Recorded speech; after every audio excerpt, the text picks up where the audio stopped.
Somewhere in this region of the world, this snake's about to jump from 90 feet up in a tree. Not because it's suicidal, but because it can fly. That's definitely proof that even snakes get tired of ground traffic. Oh, by the way, that snake is your mom, and there she goes. Great. You've picked quite the moment to hatch, just in time to witness her one-way flight to a permanent child-free vacation. You're now on your own with your siblings with absolutely no instruction for what comes next. I hate to tell you this since you can't even crawl right, but your first flying lesson starts right now. And by lesson, I mean one flight attempt where it's a race between your instincts and gravity, and second place is not an option. Your siblings volunteer as test pilots. They're gonna demonstrate how it's done. Okay, maybe not him. That's one way to meet the ground. Well, I guess being born with the ability to fly doesn't mean being born with the ability to land. This sibling appears to have mastered the basics. Well, here goes nothing. Might as well follow him to that branch. That's a proper J-shape hang, meant to be your launch position, not just a traumatic pose for your last selfie. And? Wow. It's your turn now. Your muscles tense up for your first diving competition, except the pool's about 90 feet of pure air and your only safety net is, well, there isn't one. No pressure, but those dots circling above are eagles, and they're not exactly here to welcome you to the neighborhood. Apparently this wasn't challenging enough already. Mother Nature really has a sense of humor today. Well, YOLO. Look at that. Those spreading ribs of yours just turned you into a living pancake, doubling your body size. You're doing this slick S-shaped dance through the air. Not because you're panicking.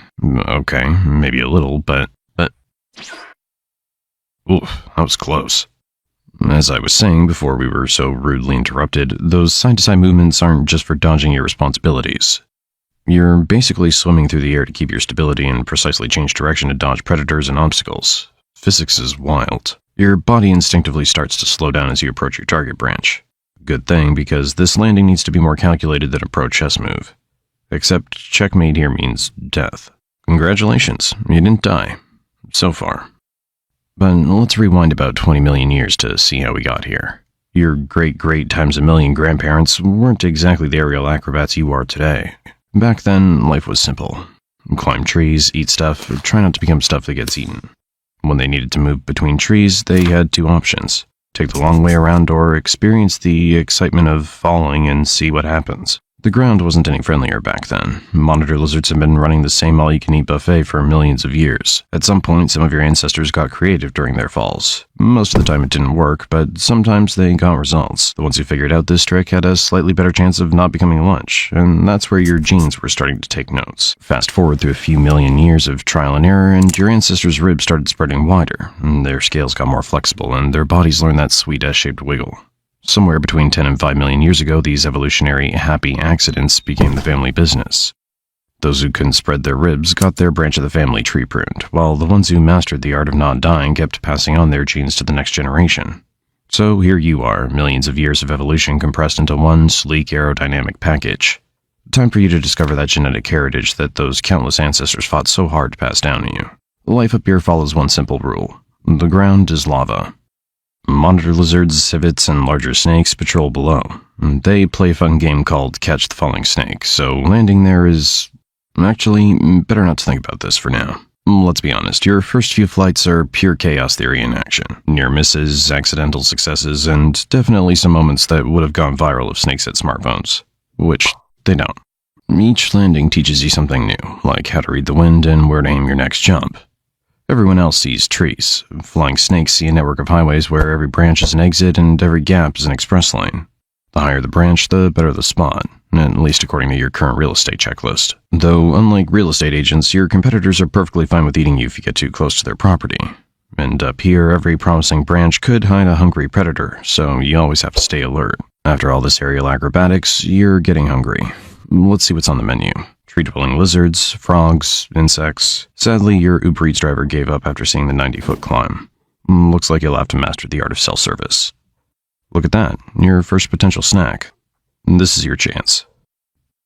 You first analyze your launch spot, knowing each branch offers a different trajectory, wind exposure, and angles of attack. The wind conditions, the angle, everything's perfect. This is the moment all that training's led to. Your body flattens out in the perfect silent approach from above. No footsteps, no rustling leaves, just pure aerial ninja skills. And Nice try, but your lunch is already in another postal code. A few more embarrassing attempts follow, but eventually you end up catching something.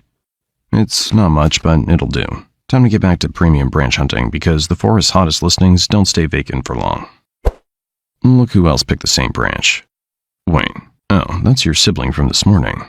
Unfortunately, they're not here to start a real estate family business with you. You decide to retreat and...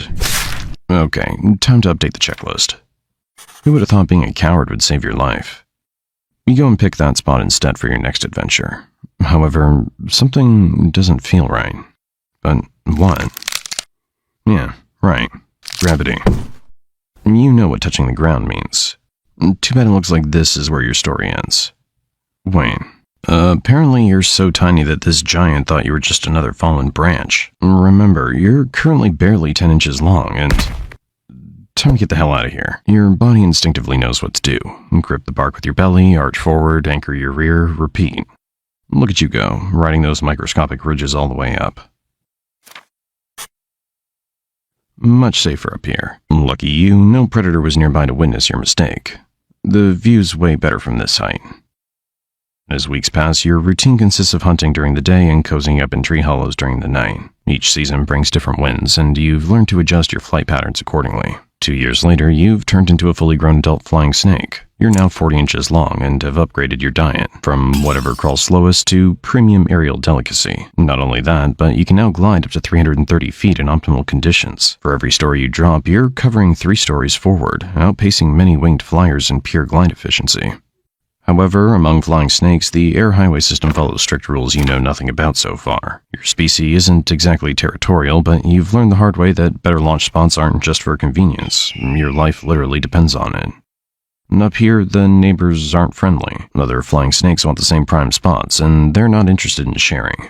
The air also gets busy during hunting hours. Everyone's trying not to become someone else's lunch while hunting for their own. Flying predators are still trying to use you as their snack, but you've gotten used to it, and now that you look the part, you've raised your standards when it comes to picking a launch spot. Speaking of which, the morning starts with what looks like a perfect branch conquest. That one's perfect. Clear angle, strong, good height. This one's perfect for hunting without becoming a bird's breakfast. Speaking of breakfast, you're just settling in, admiring how this prime spot gives you the perfect vantage point over your hunting grounds. Unfortunately, someone else had the same idea. The challenger tries to impress you. Very cute. Sorry, but that can't happen. Flying snakes don't actually fight. No biting, no slapping, not even a strongly worded letter. Instead, it's a passive-aggressive talent contest. Sometimes just looking big enough is enough to make the other guy back off. But it doesn't always work. Now it's a test of patience, or rather a test of who doesn't have any. Your rival leaps off the branch without a second thought, and you follow close behind.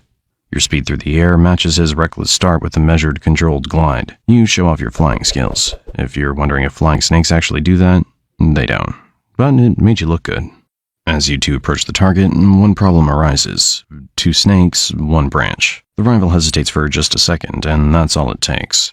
You capitalize on his hesitation and land on the branch first, leaving your rival with nothing to grab onto. His body twists mid-air, scrambling for another branch that doesn't exist. No choice but to land on the ground.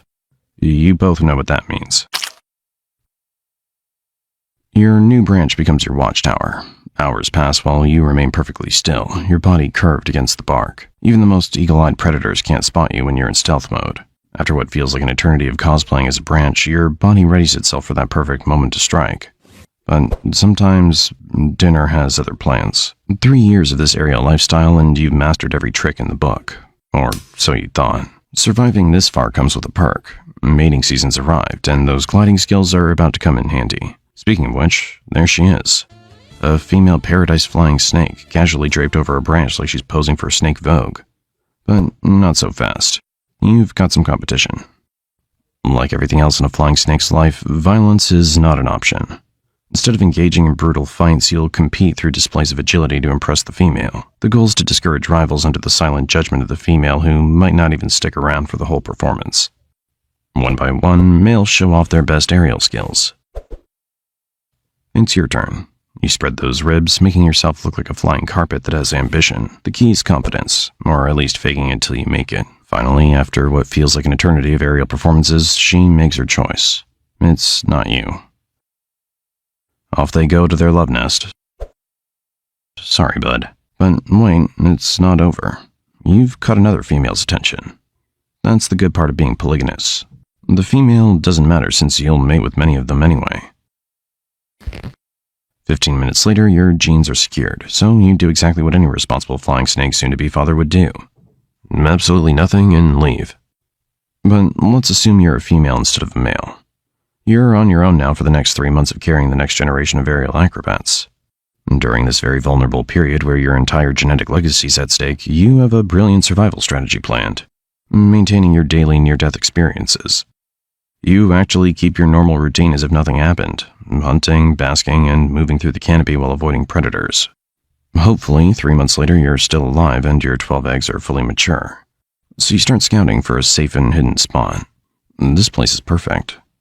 For the next 20 minutes, you deposit your clutch. How wonderful. In about 2.5 months, your kids will finally hatch, but you won't be there to see them. Remember that touching moment when you saw your mom take off right after you hatched? That was a lie. It wasn't your mom. You see, female flying snakes don't have the patience to wait 80 days, and before eggs even start to incubate on their own, you're gone. And time flies when you're not becoming bird food. You're now 8 years older, and those spectacular aerial maneuvers aren't quite what they used to be. Your muscles don't snap into that perfect J shape like they once did. Remember those 330-foot glides? Now they're more like cautious hops between branches. According to your new flight manual, shorter distances means fewer chances to become someone's lunch. Your hunting strategy's evolved. The good news is those slower tree frogs don't see you coming. The bad news is neither do you. The young snakes have now claimed the penthouse branches, pushing you down to the middle floors. But the rent's cheaper and your neighbors are mostly retired woodpeckers and old flying snakes just like you. Your daily routine now consists of finding the perfect ambush spot and staying there. Not as a hunting strategy like it used to, but because you don't have the choice. You now avoid those superior hunting branches you used to compete for, as the new generation doesn't appreciate your vintage gliding techniques. Today starts like any other. You're eyeing a particularly plump tree frog on a nearby branch. The shot looks easy enough, just a quick glide like you've done thousands of times before. You line up for the jump, muscles protesting every move. The launch starts well enough, until it doesn't. Your body doesn't flatten quite right. That essential mid-air correction comes too late. Suddenly, that target branch looks very far away. Physics, your old friend, is now your worst enemy. As the ground rushes up to meet you, you can't help but appreciate the irony. All those years of dodging predators and gravity turns out to be the ultimate hunter. Those dots moving below aren't welcoming party members, and you're about to be the guest of honor at a very different kind of party. So, after all, it wasn't a lie. The ground is indeed lava.